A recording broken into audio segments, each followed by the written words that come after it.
నువ్వేమో రోజు శంకరుని పూజిస్తావు. శివుడు ఏమంటాడు తెలుసు అప్పుడు? నా ఎగ్జిస్టెన్స్ ని నమ్మి నేను ఉన్నానని మనసా వాచా కర్మణ నమ్మి కొలిచే నా భక్తుడికి హాని చేయాలని చూస్తే వాడు తప్పు చేసినా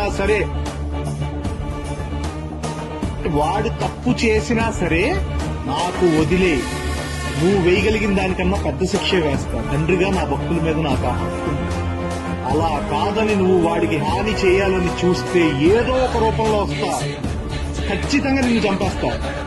ఆ చంపడం కూడా అలా ఇలా కాదు, మళ్ళీ ఇంకో జన్మెత్తాలి అన్నప్పుడు నీ ఒంట్లో ఆఖరి రక్తపు కణం కూడా బెదిరి చచ్చేలా చంపుతా అంటాడు శంకర్. అంత ప్రొటెక్టివ్ అండ్ అంత ప్రేమ.